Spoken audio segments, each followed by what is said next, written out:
Vamos a dar lugar al debate y turno de preguntas. Mientras conseguimos que se conecten. A ver, aquí está. Vale. Bueno, agradeceros a todos vuestra participación en el seminario, en vuestras interesantes intervenciones. Brevemente, antes de comenzar con las preguntas, como hicimos ayer, voy a resaltar algunas reflexiones de las intervenciones que habéis realizado. Se nos ha presentado el caso de distintos ámbitos geográficos como Aragón, Castilla y León y Cantabria, que han quedado, no vamos a decir vacíos, sino atendiendo a las puntualizaciones que se han expuesto estos días en el seminario, desarticulados y desatendidos. Se ha destacado la importante labor y buena acogida que han tenido las numerosas iniciativas realizadas desde fundaciones, universidades y entes locales, destacando la importancia también de la experiencia de fundaciones, perdón, que esto ya lo he leído. Sin embargo, se echa en falta la planificación desde algunas administraciones y la coordinación y divulgación de estas iniciativas. Se ha hablado de la necesidad de aproximarse a la realidad de la problemática a través del estudio del territorio como herramienta de trabajo y del patrimonio cultural con una visión desde su escala territorial y sobre todo desde su escala social, percibiendo la dificultad y el declive del soporte social para soportar la desestructuración territorial y abordando su gestión a través de redes y tejidos culturales, sociales y mediáticos y la coordinación entre administraciones y entes locales. Debemos acercarnos desde el punto de vista de la investigación, inventario y catalogación para la comprensión de elementos patrimoniales más vulnerables, siempre desde estudios transversales que abarcan toda su complejidad y riqueza cultural, desde el entendimiento del lugar y el territorio, apostando por la divulgación de sus valores e intercambio de experiencias. También la importancia de modelos de gestión adecuados a la especificidad de cada parque arqueológico, atendiendo a la singularidad, legibilidad, estado de conservación y su capacidad para generar riqueza más allá de su conservación material, con la necesidad de generar sinergias, establecer colaboraciones, crear tejidos con otros elementos presentes en el territorio y, sobre todo, instaurando una planificación a largo plazo que permita darles continuidad y favorecer su mantenimiento.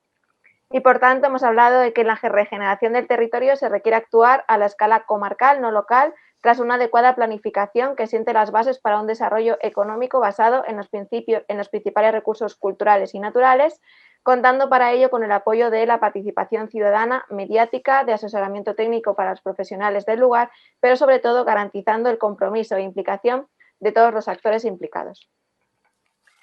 Tengo preguntas para todos vosotros, así que por orden de participación me dirijo primero a Ascensión y a Pilar. Nos pregunta Luis, ¿por qué no habéis incluido en vuestra exposición el caso de geoparques que hay en Aragón? Bueno, a ver, primero porque había que cortar por algún sitio, indudablemente, porque si no tendríamos pues para bastante más tiempo. Y luego simplemente también porque, bueno, en el caso de los geoparques, sobre todo el del Maestrazgo, han tenido algún tipo de problema de gestión, ¿no? Sería un poco una de las razones. Pero bueno, la razón fundamental es la del tiempo, la de que no nos daba, también nos hemos dejado fuera también otro tipo de iniciativas, pero sin duda son muy interesantes, ¿no? Porque también aunan pues la naturaleza con el patrimonio y es otro modelo que parte también un poco de los parques culturales. Gracias, Pilar.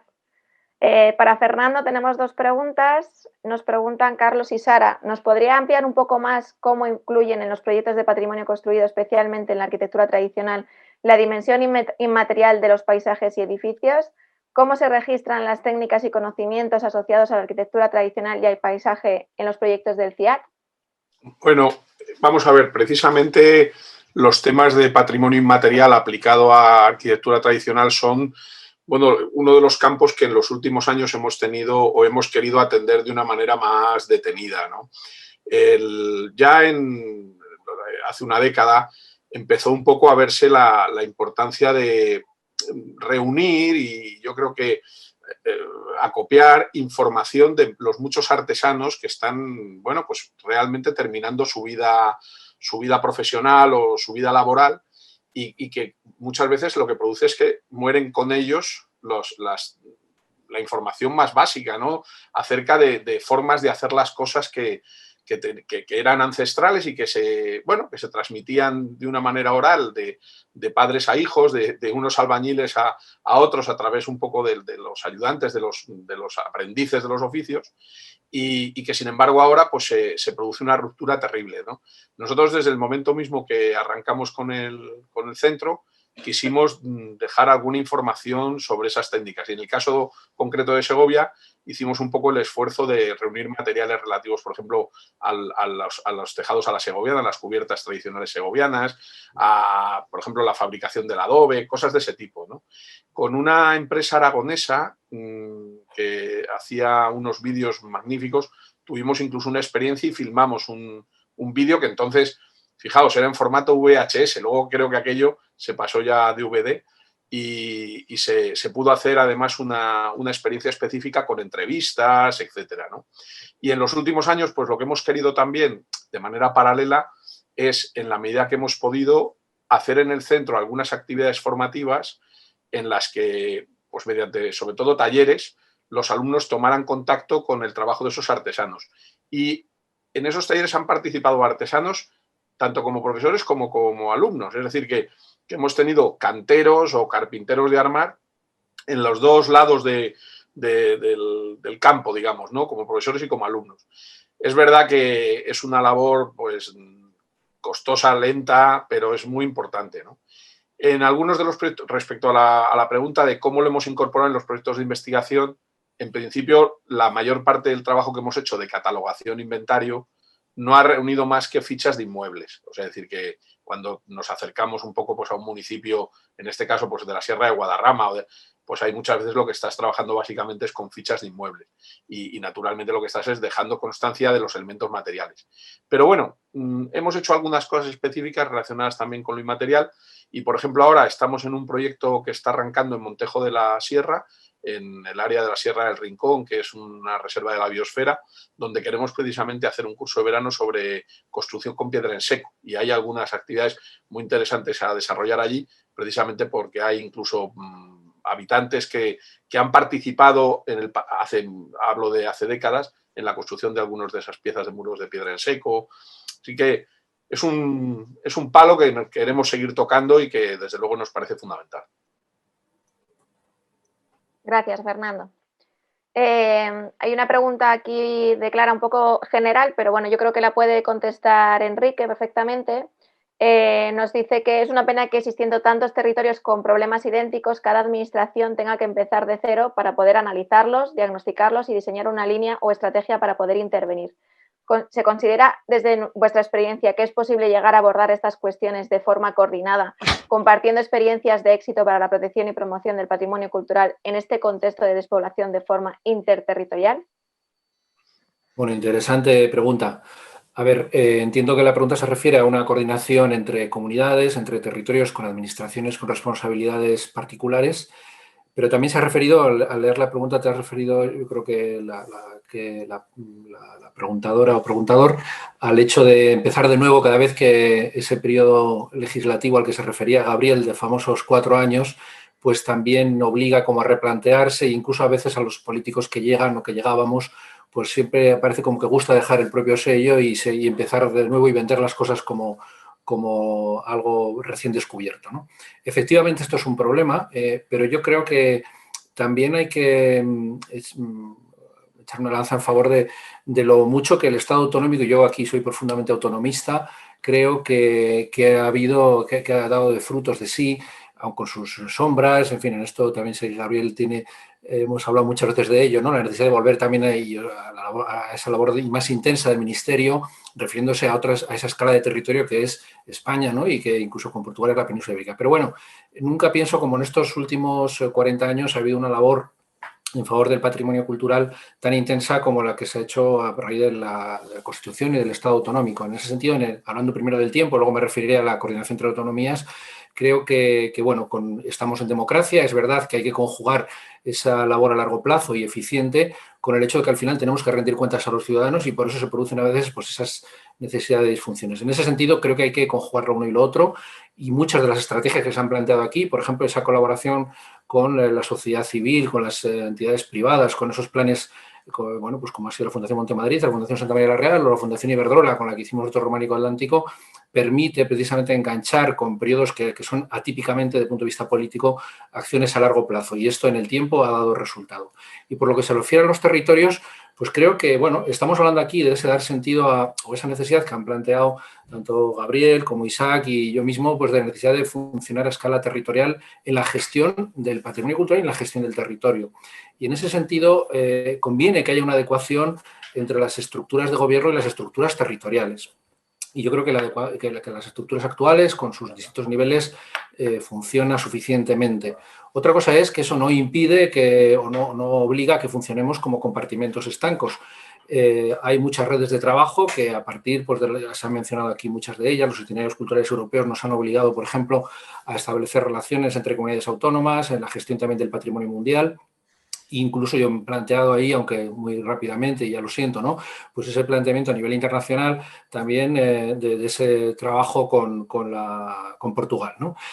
Por lo tanto, no es verdad que hay que intensificar esa coordinación entre territorios, conjugando lo local con lo general y que a base de convenios, de redes de trabajo, de estructuras colaborativas en el ámbito también del convenio y del acuerdo, se pueden intensificar.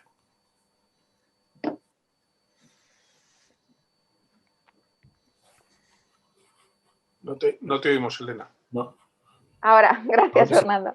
Gabriel, no sé si por alusiones quieres añadir algo a lo que ha comentado Enrique. No, bueno, es una anécdota graciosa. La antigua Merindad de Campoo comprende dos comunidades autónomas, el sur de la Comunidad de Cantabria y el norte de las provincias de Burgos y León. Cuando nosotros en el año 2000 planteamos este plan, lo planteamos para la delimitación histórica, la Merindad de Campoo, y para eso nos pusimos en contacto con el Gobierno de Cantabria primero y con la Junta de Castilla y León después.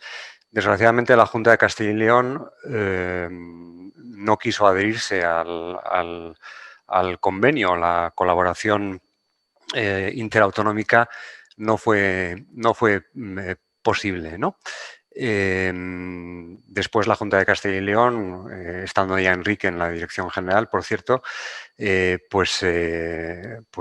sí se ha sumado a proyectos incluso transfronterizos con otros países, como es el caso de Portugal, ¿no? Es muy difícil, efectivamente, coordinar a las administraciones entre sí y es muy difícil coordinar a una misma administración sectorialmente y esto es un grandísimo problema, pero desde luego el sector de la cultura, la administración cultural a pecho descubierto, sin el apoyo de otros sectores de la administración, pues tiene muy poco que hacer. Yo quizá, perdón, suscribo totalmente lo que acaba la conclusión con la que ha finalizado Gabriel. Me parece a mí que más difícil y más necesaria es la coordinación desde una visión más holística, más global y más eficiente. Necesitamos con otras administraciones dentro de nuestras propias estructuras de Estado, ¿no? Esa a veces dificultad de comunicarse con medio ambiente, con Hacienda o con turismo, si está en la Consejería de Industria o Económica, es la que a veces nos impide llegar más allá en esas políticas territoriales de carácter cultural o patrimonial, ¿no? Y también lo decía Isaac entre los ministerios, ¿no? Yo creo que esa es verdaderamente la mayor dificultad. Me parece a mí una dificultad mayor que la de poder llegar a acuerdos en acciones sectoriales o temáticas con otras comunidades o con organizaciones que tengan una ubicación territorial distinta de la propia comunidad. Gracias. Continúo con Gabriel. ¿Cuál fue la razón que llevó a impulsar este plan de la antigua Merindad de Campoo? ¿De quién parte la iniciativa? ¿Y cómo ha afectado a la comunidad local el hecho de que no se haya contado con el compromiso de todos los agentes implicados en la regeneración de este territorio y no se hayan alcanzado los objetivos deseados? La iniciativa parte de la Fundación Montemadrid, en contacto muy estrecho con la Fundación Santa María la Real. Una iniciativa así solo fue posible porque sabíamos que había una fundación como la de Santa María la Real trabajando en el sitio, ¿no? En este caso desde Aguilar de Campoo. Pero fue una iniciativa nuestra. La segunda parte de la pregunta, perdóname, Elena, no me ha quedado muy clara. ¿Cómo ha afectado a la comunidad local el hecho de que no se haya contado con el compromiso de todos los actores, agentes implicados y no se haya alcanzado los objetivos deseados? Bueno, ya digo que yo solo he querido poner de manifiesto los aspectos negativos del plan. Tiene también aspectos muy positivos y les aseguro que si hubiera querido ponerles de manifiesto y hubiera hecho la ponencia en ese sentido, pensarían que es un plan magnífico y estupendo, ¿no? Sí, se consiguieron, hombre, algunos objetivos, ¿no? ¿No creéis que, yo creo, así como lo lanzo un poco para todos, si los resultados son iguales o al final tienen como más continuidad cuando la propia iniciativa parte de la propia población? Sí.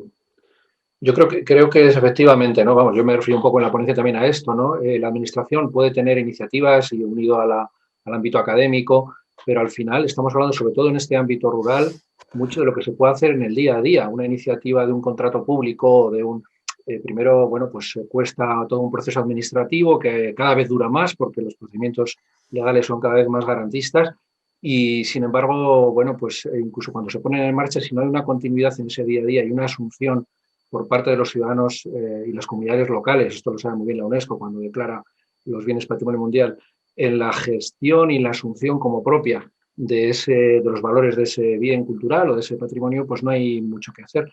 Por eso, al final, yo creo que sí, que es importante el que implicar a los ciudadanos, ¿no? Gracias, Yo, Enrique. si me Sí, permites, Fernando. Elena, Sí, luego puedo Pilar. solamente añadir a lo que acaba de comentar Enrique.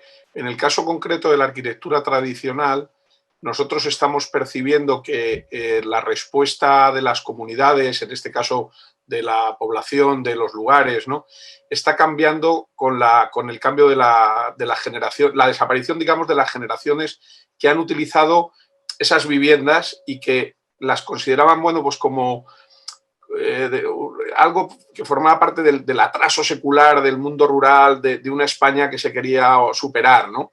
Y curiosamente, los nietos de esas generaciones empiezan ya a tener la edad suficiente para empezar a valorar esos elementos, ¿no? Entonces hemos visto cómo en muy pocos años, en que median más o menos entre esos mediados de los años 80 y en la última década, cómo realmente la valoración, por ejemplo, de este patrimonio de la arquitectura tradicional y popular ha ido creciendo paradójicamente al mismo ritmo que se iban perdiendo edificios, ¿no? Y hoy, sin embargo, creo que hay una concienciación mucho mayor acerca de la importancia de su conservación y que hay incluso muchas más personas, de alguna manera, implicadas en ese proceso que las que había hace solo 25 años, porque hace 25 años lo que se pensaba es que ese patrimonio en realidad no era tal, no era un patrimonio, era algo a superar, era algo a olvidar, ¿no? Y a hoy, sin embargo, ha cambiado enormemente esa percepción, ¿no? Y yo creo que en eso estamos mejor que hace 25 años y, sin duda, posiblemente pues, las políticas que se han hecho desde las instituciones han ayudado, ¿no?, han contribuido a ello. Pilar. Gracias, Fernando. Yo decía que yo quería apuntar que realmente las iniciativas, desde mi punto de vista, tienen que venir de los propios habitantes de los pueblos, de los propios alcaldes, de la propia gente que está en el entorno rural, pero que duda cabe que también necesitan el apoyo de las administraciones, ¿no? Yo, por ejemplo, en Aragón se conocen casos de gente que está intentando impulsar proyectos que simplemente no los pueden llevar a cabo pues porque no tienen una buena conexión a Internet. Entonces ahí, sin ese apoyo de la administración, obligando a lo mejor a las operadoras a que den servicio a todo el mundo, no solamente a las grandes ciudades, pues esos proyectos están condenados al fracaso, porque no hay manera, hay una serie de problemas que desde el territorio no los pueden solventar, por muy buena voluntad que pongan, por muchas ganas, por mucho impulso, etcétera. Entonces yo creo que por un lado es importante que primero venga la iniciativa de la gente del lugar, pero que luego esa iniciativa tiene que recibir un cierto apoyo desde la administración para determinados tipos de temas.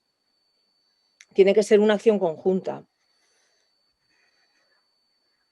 Gracias, Pilar. Yo creo que acabamos con un comentario que hace Ezequiel hacia Gabriel. Te lo leo directamente. Dice: tienes razón, el problema es que nos encontramos desde el punto de vista turístico, véase agencias de viajes y creadores de producto para ofrecer al cliente, es que quienes intentamos poner en el mercado los recursos turísticos, muchas veces nos encontramos que en los pequeños municipios ese recurso turístico que se ofrece en los folletos no llega a ser un producto turístico en sí. De ahí que no se pueda vender y ofrecer nula gestión municipal, venta de entradas, horarios indecentes para las visitas, etc. Es un gran problema que nos encontramos. Muchos municipios no están preparados y necesitan formación turística y económica. Y si el pueblo es, sí, el pueblo es muy bonito, pero los recursos no están adaptados al mercado, ¿no? Muchos museos incluso te piden la voluntad y así es complicado organizar los paquetes turísticos que permitan llegar al cliente potencial en auge por el turismo rural, de que podría extenderse mucho más. Pues sí, yo también, pero estoy de acuerdo básicamente con este preguntante.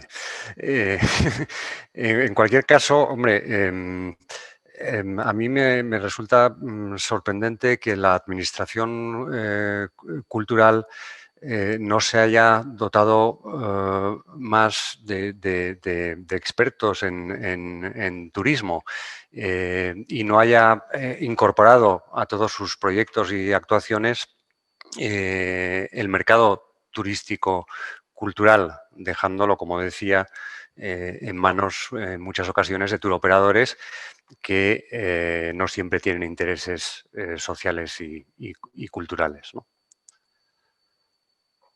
Gracias. Pues yo creo que hemos acabado con las preguntas, así que voy a repasar por si acaso. Sí, no tenemos más. Bueno, Chon quiere decir algo. Quería añadir... Perdona, es que no te veo en la pantalla. No, perdona, no, que veía que no me veías. Al hilo un poco de las cuestiones planteadas en general. Bueno, yo la sensación que tengo, y de verdad que os agradezco mucho que nos hayáis invitado a participar, primero es que hemos aprendido muchísimo, que por una vez nos hemos podido conectar y aprender, y esto yo creo que subraya esa necesidad que todos constatamos de que necesitamos comunicarnos más. Entonces, yo creo que esa es una cuestión y una de las principales reflexiones que deberíamos sacar, ¿no?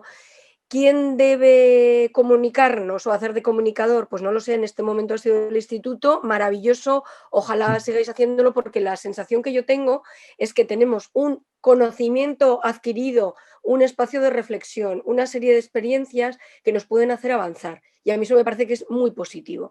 Entonces yo creo que hay la administración central, porque el sistema de las comunidades autónomas está muy bien y ha funcionado muy bien en muchos aspectos, pero yo creo que tiene una responsabilidad de coordinación, que la necesitamos, ¿no? Entonces yo no sé si es el instituto, el ministerio, no lo sé, pero me parece que eso es muy importante. Y luego quería plantear algo que simplemente voy a abrir un poquito la puerta, pero creo que no vamos a poder entrar, ¿no? Pero por lo menos vamos a reflexionar desde nuestra experiencia también. Bueno, pues desde la perspectiva de la universidad, pero estudiando casos en Aragón, uno de los problemas que nos hemos encontrado es eso que no hemos mencionado, pero que hemos apuntado, los políticos. Es decir, nosotros, por ejemplo, teníamos problemas para hacer ciertos proyectos porque el alcalde era de un partido y el presidente de la comarca era de otro, ¿no? ¿Qué quiere decir? Que yo creo que también tenemos o necesitamos, o no sé cómo se puede resolver esta situación de no pensar tanto en términos políticos concretos, de elecciones, ni de partidos, sino que de alguna manera, y a lo mejor tiene que ver también con la educación social y ciudadana que hemos recibido y que tiene ciertos déficits, ¿no? Esos déficits de pensar en el bien común y pensar en que a lo mejor hay proyectos en que da igual de qué partido soy porque esto es bueno para mi territorio, ¿no? Y eso nosotros lo hemos echado en falta en Aragón, y yo me imagino que pasa también en otras comunidades. Creo que, bueno, Gabriela ha mencionado un ejemplo en concreto, y entonces yo creo que también tenemos que pensar en cómo hacemos para educar a nuestros políticos. No lo digo desde la academia, no, lo digo desde la experiencia, ¿no? Pero a mí me parece que esto es importante, porque aquí sí que nos jugamos algo, ¿no? Porque yo creo que lo que tenemos todos claro es que hay que pensar en una escala mucho mayor, que implica muchos agentes que van a ser de ideologías diferentes, y hay que pensar a largo término, que yo creo que esto desde el campo a lo mejor de la, bueno, no de la política, pero sí desde la administración y también desde la universidad, como estamos acostumbrados a hacer proyectos de investigación de muchos años, proyectos de gestión creo que también de más años, estamos acostumbrados a pensar un poco en el maratón y no en la carrera de 100 metros, ¿no? Yo creo que esto es importante y que deberíamos también, pues no sé cómo, pero creo que deberíamos reflexionar e intentar, porque ganamos todos, quiero decir, es que ya no gana un partido, ganamos todos, ¿no? Si algo sale bien en el territorio y si sujetamos, vamos a decir, sujetamos o atraemos a más población y sobre todo por las experiencias maravillosas de este año y permitirme que comparta con todos vosotros una experiencia muy personal que hemos tenido la profesora Pilar Biel y yo. Y es que este año claro, no podíamos salir de Aragón por el COVID y hemos vuelto a descubrir nuestro territorio, ¿no? Y hemos encontrado pueblos que no conocíamos en Aragón con un patrimonio románico increíble, ¿no? Entonces, hay experiencias que podemos tener todavía, hay muchísimo por ganar, por aprender, pero claro, tenemos que contar también con esa proximidad, ¿no? Decíamos, de la clase política, ¿no? Abro la puerta, yo sé que esa puerta es un poco complicada, ¿no? Nada más y gracias por poder compartir con vosotros mis reflexiones. Sí, bueno, yo estoy totalmente de acuerdo. Creo que es muy complicado y hay veces que, bueno, hay que apostar por verlo desde el punto de vista, a lo mejor, no político, pero fomentar la parte científica, social y todo esto, ¿no? Que al final yo creo que es la más importante y que vuelvo un poco a lo de ayer, ¿no? La importancia de sensibilizar a la población y profundizar en la educación, ¿no? A todos los niveles, porque también yo creo que al final a los políticos hay veces que solamente les vas a convencer cuando la sociedad demanda ciertos aspectos, ¿no? Entonces, al final, yo conozco casos en los que efectivamente, ¿no? Pues ha pasado un poco como en el caso de que nos comentaba Gabriel, ¿no? Que pasa más allá de la legislatura de los 4 años, porque son valores tan importantes para la comarca, ¿no? Por ejemplo, que da igual el color político que se instaure, que al final es lo que demanda la propia sociedad, ¿no? Y yo creo que tenemos que empujar un poco desde abajo para que desde arriba pues se coordine de la mejor manera posible. No sé si alguno más quiere comentar. Sí, bueno, yo quizás soy el único que ha sido político, ya no lo soy los que están en el debate, pues estoy totalmente de acuerdo con la intervención de Ascensión y con la tuya, Elena. Lo que ocurre es que, bueno, al fin y al cabo, los políticos a veces uno tiende también a personificar o ejemplificar o destinar las críticas de muchas cosas que pasan en los políticos, ¿no? Como si fuese un grupo de personas distintas que tienen una serie de ideas y ocurrencias curiosas y que se pegan como si fuesen equipos de fútbol, ¿no? Con razón o sin ella, los políticos también en eso intentan seguir lo que le dice la sociedad, entre otras cosas porque les votan, ¿no? Y normalmente interesa que les voten, con lo cual quieren hacer lo que la gente que les vota pide, ¿no? Y en ese sentido no son muy distintos de los ciudadanos de los que estamos hablando aquí. Esos que yo por eso abogo, ¿no? Yo que digamos eso, ¿no? Pues he tenido esta doble visión. Realmente hace falta una nueva cultura, que en Francia, a lo que se refería Gabriel, llega a los políticos y nace desde la base, desde la ciudadanía.